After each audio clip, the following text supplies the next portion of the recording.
सभी स्टूडेंट्स को good morning. Ramkumari PG महाविद्यालय की ऑनलाइन क्लास में आप सबका स्वागत है।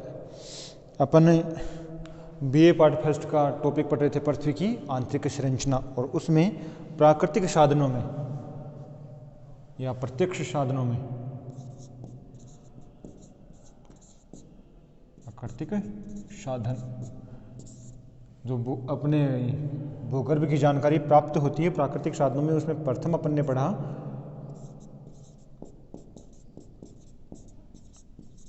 ज्वालामुखी, और आज अपन पढ़ेंगे भूकंप। आज अपन पढ़ेंगे भूकंप, और सेकंड अपन ने उल्कापिंड भी पढ़ लिया था। तो आप हेडिंग डालो भूकंप विज्ञान, हेडिंग डालो भूकंप विज्ञान। भूकंप का वीडियो है पहले डाला हुआ है ढंग से,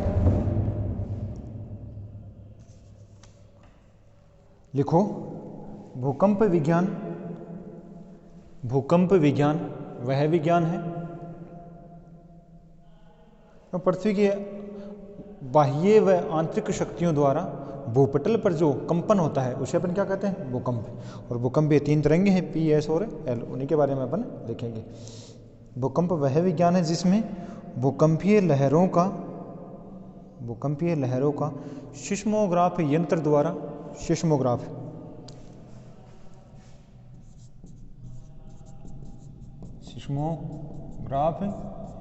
यंत्र द्वारा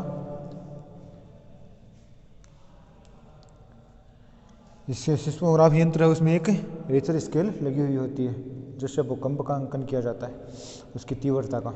सिस्मोग्राफ यंत्र द्वारा अंकन करके अध्ययन किया जाता है।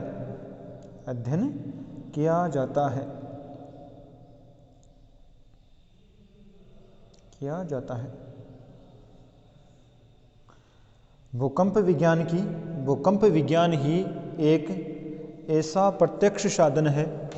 भूकंप विज्ञान ही एक ऐसा प्रत्यक्ष साधन है जिससे पृथ्वी के आंतरिक भाग की बनावट के विषय में पर्याप्त जानकारी उपलब्ध होती है। अब आप एक छोटा सा डायग्राम बना लो। देखो ये तो भूपटल, और यहाँ भूपटल पर जहाँ भूकंप सबसे पहले पहुँचता है उसको कहते हैं अपन भूकंप केंद्र। क्या कहते हैं? भूकंप केंद्र। और पृथ्वी के धरातल के अंदर जहाँ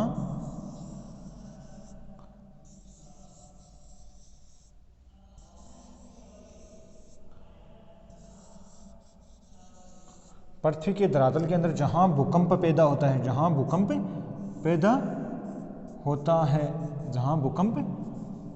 होता है उसे अपन क्या कहते हैं? भूकंप मूल।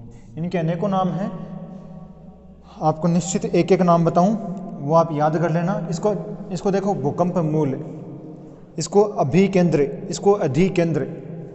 नाम अनेकों हैं, एक इंग्लिश का नाम और लिख लो आप। इसको बोलते हैं अपन hypocentre, HYPO, hypocentre, CENTER, hypocentre. और इसको बोलते हैं अपन EPI, सेंटर, CENTER। तो ये नाम आप याद कर लेना। भूकंप मूल इसको कहते हैं जहां सबसे पहले भूकंप पैदा होता है, और जहां सबसे पहले पहुंचता है उसको अपन क्या कहते हैं? भूकंप केंद्र। अब देखो इससे जो सीधी तरंग जाएगी ना वो भूपटल पर सबसे पहले पहुंचेगी, तब अपन इस बिंदु क्या कहेंगे? भूकंप केंद्र या EPI सेंटर। और जो ये तिरछी जो तरंगे हैं उनको पहुंचने में टाइम लगेगा।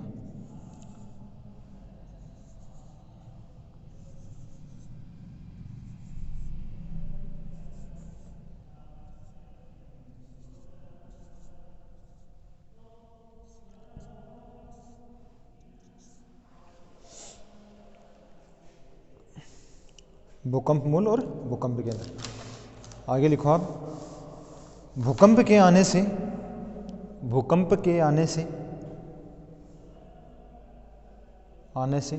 पृथ्वी में कंपन पैदा होता है, जिससे भूकंपीय लहरें उठती हैं और जिस स्थान पर भूकंप प्रारंभ होता है अथवा कंपन प्रारंभ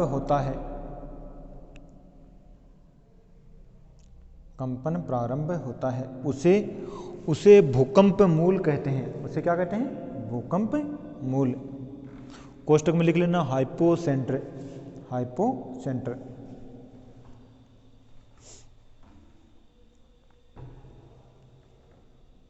तथा जहां पर भूकंपीय लहरों का सबसे पहले अंकन किया जाता है उसे भूकंप केंद्र, कोष्टक में एपिसेंटर कहते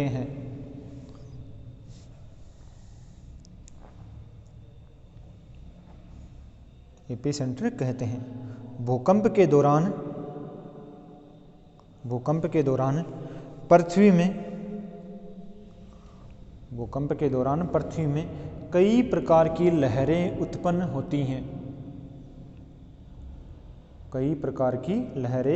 होती हैं, जिन्हें भूकंपीय लहरें कहते हैं। मुख्य रूप से भूकंपीय लहरों को तीन भागों में वर्गीकृत करते हैं।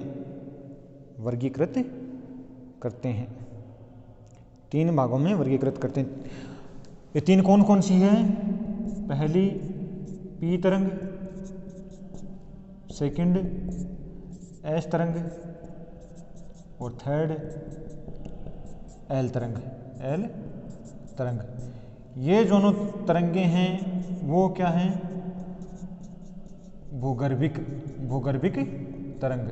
मतलब पी और एस तरंग है ना, ये ही धरातल के अंदर चलती हैं। ये एल तरंग है, इसे अपन धरातलीय तरंग कहते हैं।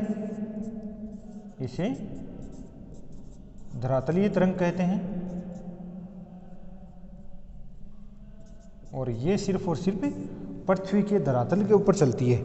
सर्वाधिक जो नुकसान है ना, तो पृथ्वी के ऊपर जनधन की जो हानि होती है वो किसके द्वारा? एल तरंग के द्वारा होती है। ये दोनों तरंगें वो धरातल पर कभी चलती नहीं, ये सिर्फ और सिर्फ भूगर्भ के अंदर ही चलती हैं। जो भूपटल पर जो चलने वाली तरंग है ना, वो कौन सी है? वो एल ही है। मतलब भूपटल पर जिससे नुकसान होता है कौन सी तरंग से होता है? एल तरंग से। तो आप पहला हेडिंग डाल लो पी तरंग या P waves, WAYES, P waves या पी तरंग। और इसमें लिखो इन्हें प्राथमिक तरंग भी कहते हैं। एक यही आपको याद करवा दूं, जैसे पी तरंग है ना, पी तरंग इसको अपन क्या कहते हैं? ध्वनि तरंग। क्या कहते हैं? ध्वनि तरंग। और जो एस तरंग है ना, इसको अपन क्या कहते हैं? प्रकाश तरंग। देखो इन दोनों में आप हमेशा कंफ्यूज होगे लाइफ में, क्या याद नहीं रहता, ये दोनों में कंफ्यूज होते हैं, कौन सी ध्वनि तरंग है, कौन सी प्रकाश तरंग है। तो इसको तो पी को तो ऐसे याद करो, गाड़ी का हॉर्न नहीं होता क्या पी ए से, है ना? तो कौन सी तरंग है? गाड़ी के हॉर्न से पी की आवाज़ आती है और वो एक ध्वनि का रूप है। तो पी तरंग से ध्वनि तरंग। और एस क्या? सन यानी सूर्य। तो सूर्य से तो आता है प्रकाश। तो प्रकाश तरंग कौन सी है? एस। इन दोनों चीज़ों को याद कर लेना आप। अब लिखो आप इसमें, पी को प्राथमिक तरंग भी कहते हैं। ये ध्वनि तरंग की भांति आगे बढ़ती है।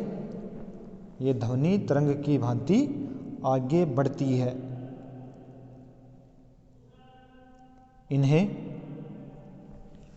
अनुदैर्ध्य या अनुदैर्ध्य तरंग अनुदैर्घ्य तरंग, इन्हें अनुदैर्घ्य तरंग, इन्हें अनुदैर्घ्य तरंग भी कहा जाता है, अनुदैर्घ्य तरंग भी कहा जाता है। क्या है कि ये समानांतर चलती हैं और जो अनुप्रस्थ चलती हैं, देखो ये तरंग ना, इनकी गति होती है ऐसे, समानांतर होती है, और जो एस तरंग है इन्हें कहते हैं अनुप्रस्थ, अनुप्रस्थ, और ये चलती हैं ऐसे, इनकी गति होती है ऐसे, यानी समकोण, इनकी गति क्या होती है, समकोण। एस तरंग की देखो, जो पहले वीडियो बनाया ना मैंने भूकंप का, पहले वीडियो डाला हुआ है आपकी वीडियो में, चेक करना आप, भूकंप नाम से ही सिर्फ समझाया हुआ है, उसमें कुछ भी नहीं लिखवाया हुआ, और उसमें मैंने सारणी से बिल्कुल एक दूसरे को कंपेयर करके पढ़ाया है, तो वो चीज़ें आप याद करना। ये तो नोट्स लिखवा रहा हूँ, आपके एग्जाम में काम में आएंगे, आप एग्जाम में लिख के आओगे, अच्छे नंबर मिलेंगे इनसे। लेकिन जो पहले जो वीडियो बनाया है उसमें जो समझाया है ना मैंने ढंग से, उन चीज़ों को आप अलग लिख भी लेना और समझ भी लेना, तो वो काम आएंगी आपकी चीज़ें। कंपेयर करके जो अपन चीज़ें पढ़ते हैं ना, वो लॉन्ग टाइम तक याद रहते हैं, वो चीज़ें लॉन्ग मेमोरी में चली जाती हैं। इन्हें अनुदैर्घ्य तरंग भी कहा जाता है। इनमें कणों की गति लहर की रेखा के सिद्ध में होती है। इनकी गति सबसे अधिक तीव्र होती है, सबसे अधिक तीव्र गति इनकी, इसके बाद में इसकी एस तरंग की, उसके बाद में एल तरंग की सबसे तीव्र होती है, जो औसत रूप से 8 किलोमीटर प्रति सेकंड, जो औसत रूप से 8 किलोमीटर प्रति सेकंड।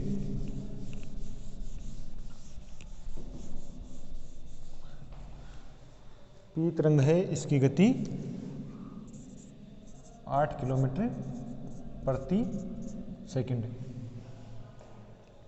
और इसकी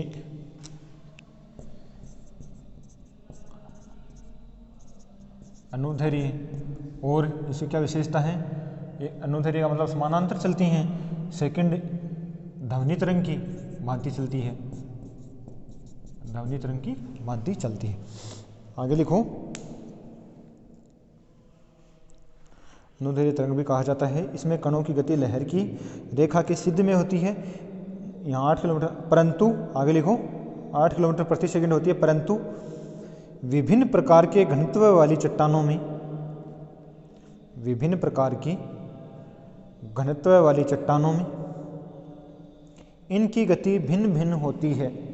देखो, जहाँ जिन चट्टानों का घनत्व अधिक होता है वहाँ पर इसकी गति भी बढ़ जाती है, और जिन चट्टानों का घनत्व कम होता है वहाँ पर इसकी गति कम हो जाती है, और लिक्विड में इसकी गति अत्यंत कम हो जाती है, लगभग 3 किलोमीटर के लगभग 3 किलोमीटर प्रति सेकंड के लगभग हो जाती है गति लिक्विड में।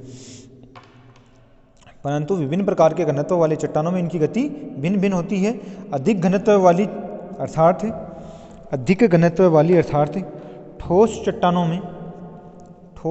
में इनकी गति 8 से 14 किलोमीटर, ठोस चट्टानों में इनकी गति 8 से 14 किलोमीटर प्रति सेकंड होती है, 8 से 14 किलोमीटर प्रति सेकंड होती है। और द्रव अवस्था में इनकी गति कम हो जाती है।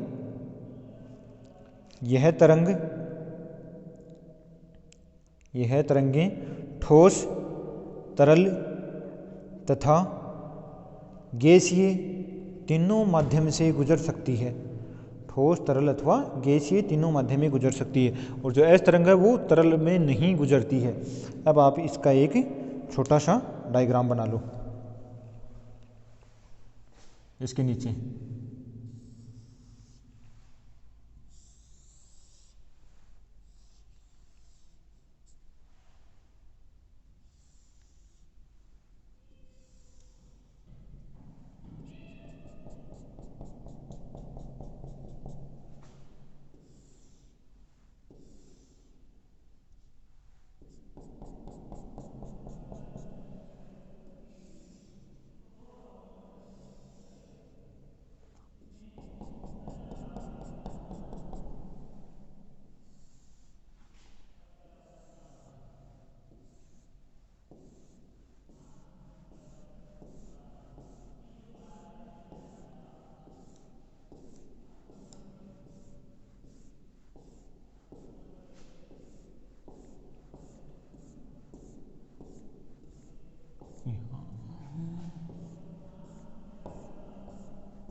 ये तरंगों की गति होती है वो ऐसी होती है, जिससे चट्टानों में क्या होता है, वल्लन और भ्रंश का निर्माण होता है इनमें चट्टानों में।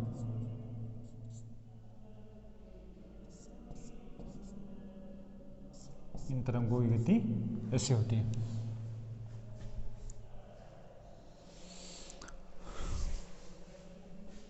थोड़ा सा इसको ऐसे ब्लैक कर लेना, ऐसे आराम से दिखे चीजें, ठीक है। और इसके बाद में हेडिंग लिखो आप एस तरंग, इसके बाद में एस तरंग या एस वेज, एस तरंग। इन्हें गौण तरंगे भी, इसके नीचे लिख लेना आप, इसके नीचे आप लिख लेना,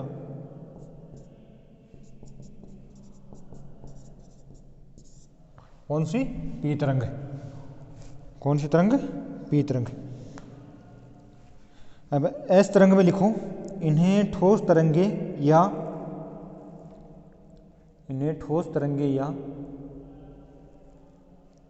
अनुप्रस्थ, ठोस तरंगे या अनुप्रस्थ तरंगे भी कहते हैं।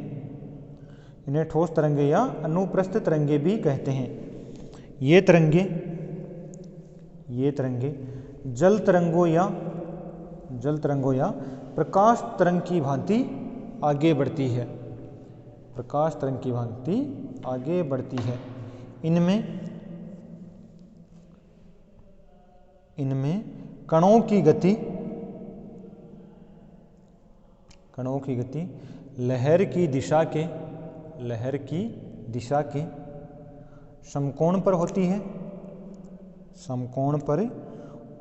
है। इसी कारण इन्हें आड़ी या तिरछी लहरें भी कहते हैं। इनकी गति 4 किलोमीटर प्रति सेकंड होती है। इनकी गति है वो 4 किलोमीटर प्रति सेकंड होती है, 4 किलोमीटर प्रति सेकंड होती है।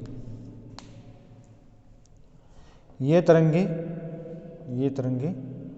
ठोस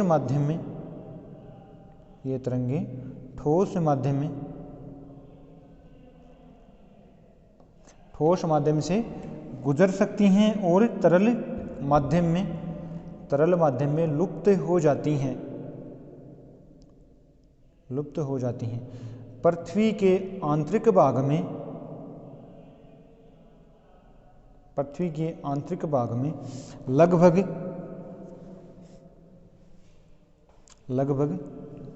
105 डिग्री से 105 डिग्री के कोण पर ये तरंगे विलुप्त हो जाती हैं। आपको ये भी बताता हूँ, पहले तो आप एक छोटा सा डायग्राम बना लो एस तरंग का।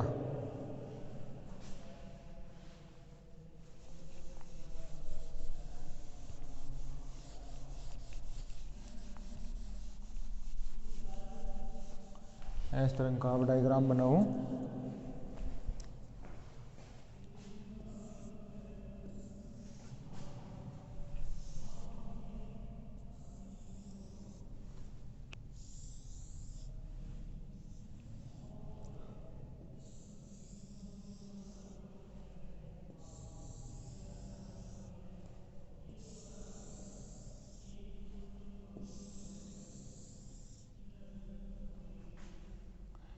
और ये तरंगें चलती हैं ऐसे,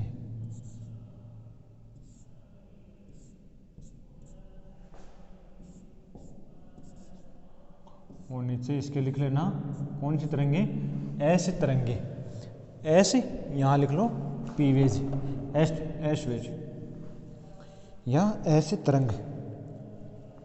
अब जो छाया क्षेत्र वाला है वो बिल्कुल शॉर्ट में समझाऊंगा आपको, क्योंकि पहले मेरा पूरा बताया हुआ है। अपने पास यही जगह है, इसी में देख लो। यहाँ देखो ये अपने पृथ्वी या ग्लोब, ठीक है। यहाँ पर याद करो पृथ्वी की आंतरिक संरचना जो मैंने बताई थी, ये पृथ्वी का आंतरिक भाग, कोर का भी आंतरिक भाग है।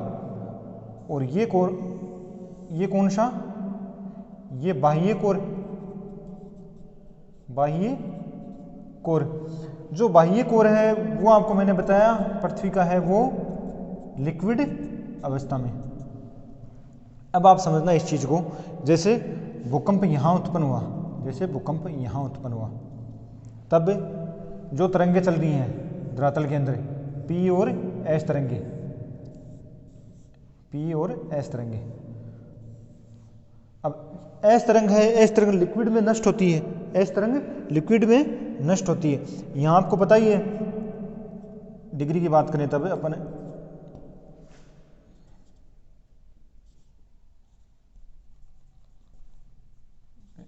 90 डिग्री।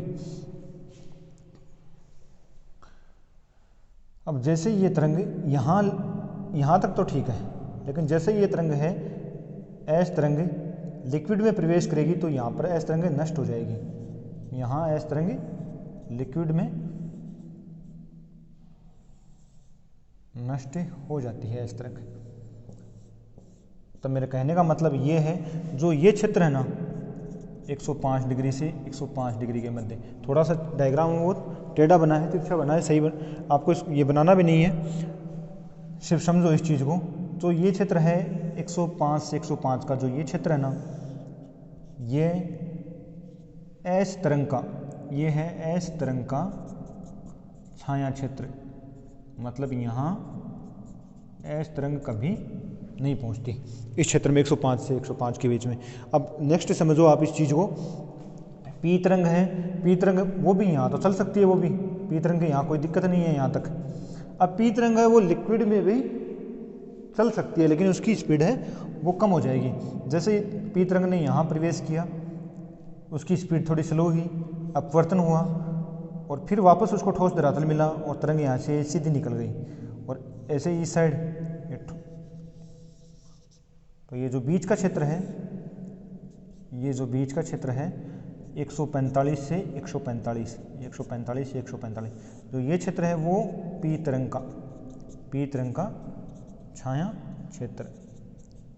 तो जो आपने पी तरंग जहाँ लिखी है ना, वहाँ एक लाइन आप और ऐड कर दो, पी तरंग का छाया क्षेत्र 145 डिग्री से 145।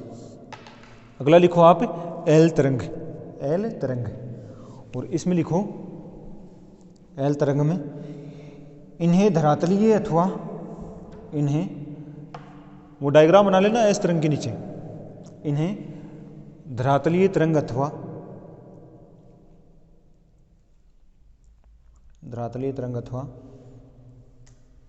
लंबी तरंगों के नाम से भी जाना जाता है, लंबी तरंगों के नाम से भी जाना जाता है। ये तरंगे धरातल के ऊपरी भाग पर अत्यधिक प्रभावशाली होती हैं, इन्हें लंबा मार्ग तय करना पड़ता है, इनकी गति सबसे कम 3 किलोमीटर प्रति सेकंड होती है, 3 किलोमीटर प्रति सेकंड होती है। इन भूकंपीय तरंगों से जनधन की हानि अधिक होती है, ये ठोस, तरल तथा गैस तीनों अवस्था से गुजर सकती हैं, लेकिन ये सिर्फ और सिर्फ भूगर्भ के ऊपर से गुजरती हैं, न कि धरातल के अंदर से गुजर सकती हैं। तथा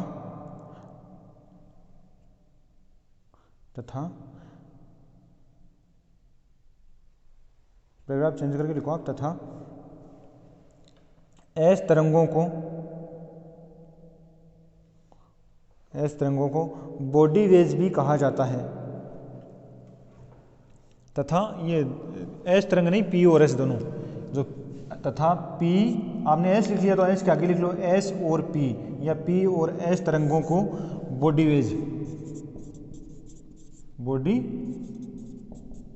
वेज भी कहा जाता है।